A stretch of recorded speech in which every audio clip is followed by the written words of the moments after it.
So we wanted to talk. Christmas is coming up, Oh and yes. we had kind of said to ourselves, do we have any Christmas gaming rituals or fun Christmas memories? So, Yeah. Shai, what are some of your Christmas So rituals and memories? my Christmas ritual that I do every year is I actually plug in my PlayStation 1. Well, I can plug in my PlayStation 3 now because that also plays PlayStation 1 games, but I also what I do is I run through Parasite Eve every Christmas calendar year. I run through it.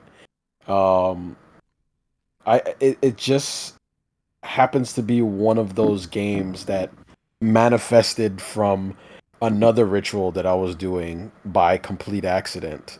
This one was also an accident.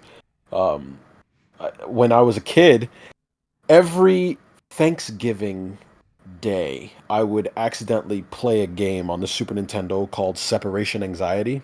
It was Hmm. this. It was like a sequel to Maximum Carnage. It was a Oh really bad. yes. It was a really bad Spider-Man Venom beat 'em up game with two players, but I enjoyed this game. I love playing it, but I noticed that every time I would rent it from the video game store, it would always be the day before Thanksgiving. I don't know why I'd always end up playing this game on Thanksgiving. So every year I play it on Thanksgiving. Then a couple of years later, uh I finally got my hands on a copy of Parasite Eve, and the first minute that I started playing it, it was during the holiday season. And that game takes place in the holiday season. So now I just play it every year. Every Christmas holiday season, I play Parasite Eve and run through it.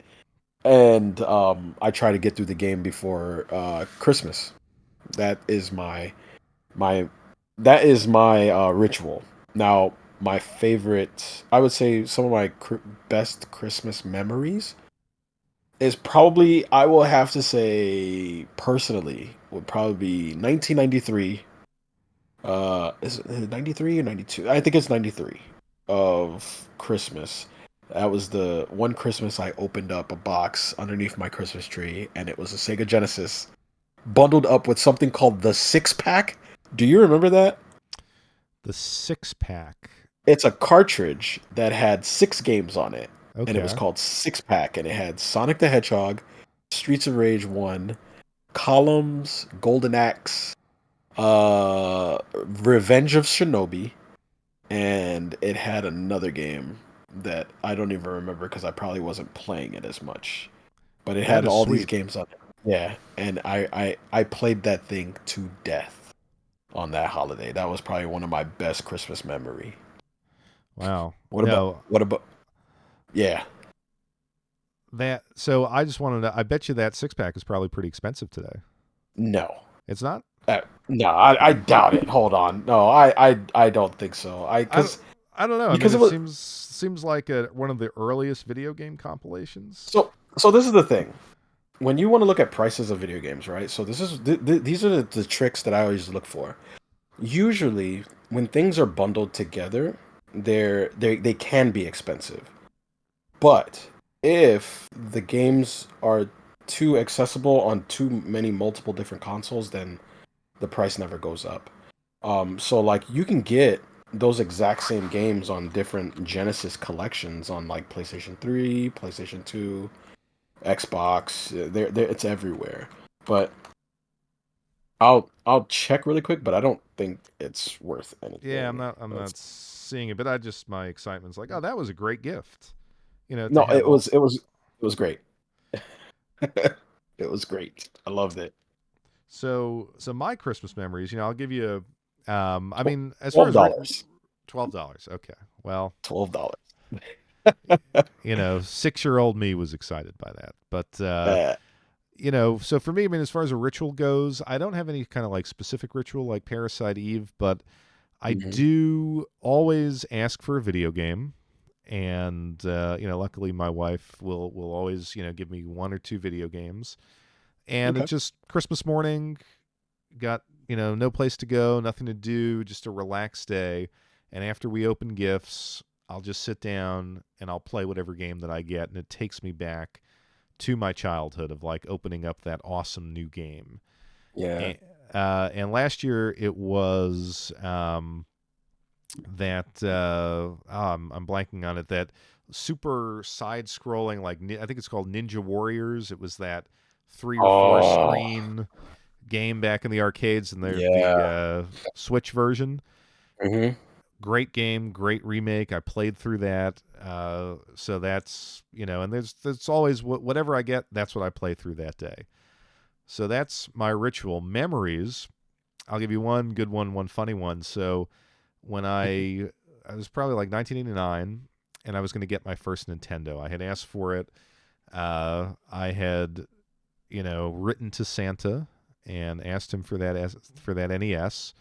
And then I happened to be, for whatever reason, in my parents' closet, and I saw the Toys R Us bag, and through the bag I could see that it was the NES. I think it was called the Power Set with the Power Pad. Oh, yeah. I remember that.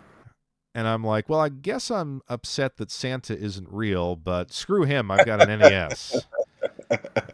So and every day I came home from school, and my parents would be working, so I was one of those like latchkey kids. So no one could stop me. I would go in there, I'd open their closet door, and I'd just stare at that bag. You know, 5-10 minutes, like thinking about what Christmas could be. Finally got it, opened it up, and it was, just the greatest Christmas. Fast forward a couple of years, and I want to do an episode on this. Hmm. My memories of the TurboGrafx 16. So Ooh, okay. after I got my NES, kids get bored with things, and new consoles are coming out, and I want to join the 16-bit generation. I've got 3 choices: the Sega Genesis, the Super NES, and the TurboGrafx Triple 16. graphics. Yep. And I said to myself, well, hold on a minute. The TurboGrafx has turbo graphics. Those other 2 consoles aren't saying that. I'm going to go with that. And my parents were like, "Are you sure about that? Because you got one shot at this. You can't turn around in January and be like, I want the other ones." And I'm like, "No, guys, this has turbo graphics." So Christmas morning comes around. I'm so excited. I open it up. My parents set it up for me, and I pop in the pack-in game, Keith Courage and Alpha Zones, and I'm excited. Like, oh, Mario was 8-bit. Keith Courage is 16-bit. Clicked it on, started playing, and said, "What the hell is this?" this, that was not the way to sell that console. I don't know if you've ever played I've that game. I, I've played Keith Courage. I have. I have. And as at that moment, I was like, "What did I just do?" Yeah. And the second Yeah. game was Legendary Axe, which a lot of people like. I L- didn't. L- Legendary Axe is a good game. Yeah, I didn't care for it at the time. And I Yeah. think the third thing I had was the original Bonk's Adventure, That one's a and good one too. that was like, okay, at least I've got that. Yeah. So those So are, you were a Turbo Graphics kid. yes. I knew zero kids growing up that had a Turbo Graphics. I didn't know any. I You yeah, I don't know. Like I said, it was one of those things. We went to a mall, and remember. I mean, were you on the? Are you on the East Coast, right? Yeah, yeah. So did you remember a store called? I think it was called Babbage's. Yes. I do Yeah. remember Babbage's. So and they had a Babbage's in kind of like this upscale mall, um, close to where we lived, and I went in there, and I was like, oh, Turbo Graphics. Dad, look at that. That's got Turbo Graphics, and that's literally how I made my choice. The cool looking kid, like blown away by what he was looking at on the box, and I wanted to be that kid. And Yeah. I soon realized that, yeah, this was not the right choice.